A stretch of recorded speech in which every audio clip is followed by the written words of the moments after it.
Đặt nuôi chó là mứ à. Đặt nuôi chó là mứ.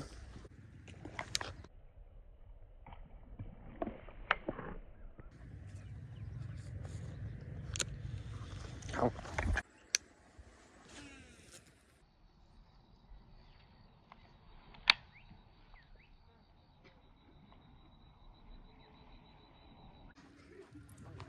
Đó, đây chốt sờ rong là. Đây chốt sờ rong là.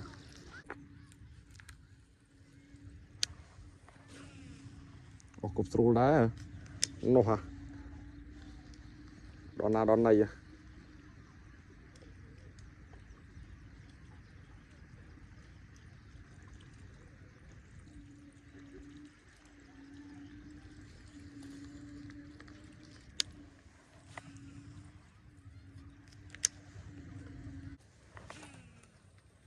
Mà số cục với đùm này mùi đoan này.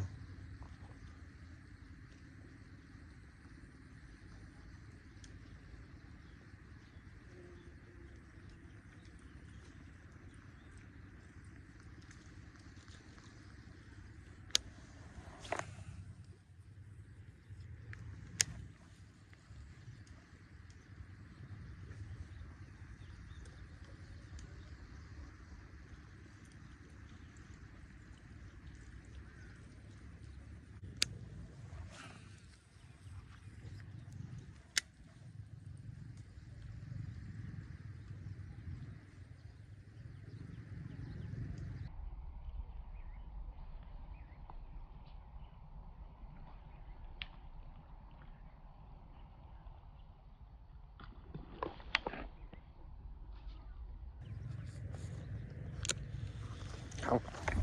Lên bắt ơi. Mẹ kìa. Lên bắt à.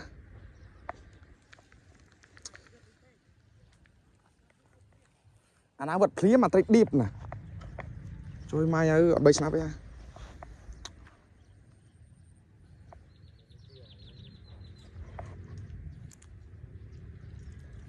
Anh ơi dạ. Từ man khám mà anh luôn biết từ man khám mà mừ.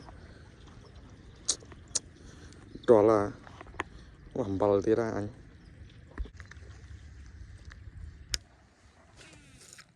Mấy giờ? Cảm ơn xe thùng pế kìa.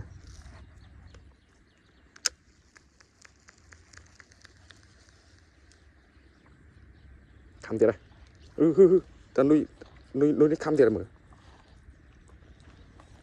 Khám tí.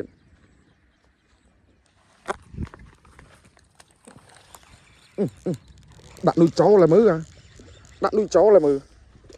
Rõ xóa hả? Rõ xóa hả? Đặt nuôi chó là mừ. Đã nuôi chó là. Mình đo nuôi rồi. Đo à về chụp bịa. Đo chụp bịa lên tray khảm. Đo chụp bịa mừ. Chỗ mùi điệp khám mùi mình giọt bàn. Đo là điệp khám phải như mùi mặc lô chiền.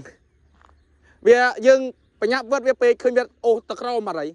Lại biết tiện xa ra khẳng crom mình xa ra hòn. Ồ đây đi cho. Định ban lên. Chỗ mũi à. Tây ở cái lá lô này tây. Ý lời đắng này. Lời lạc lô đàm mà. Dùng về tích tây. Sợ ở trên này.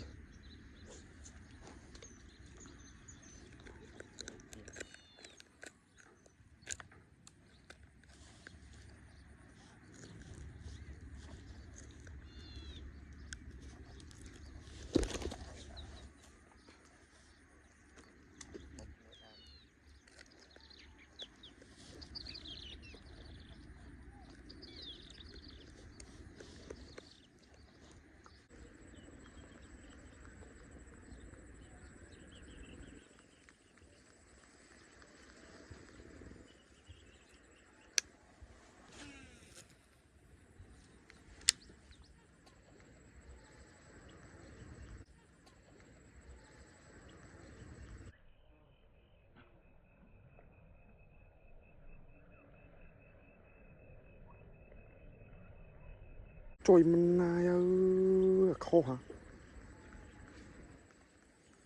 trời mình này khăm khô mùi na mà thì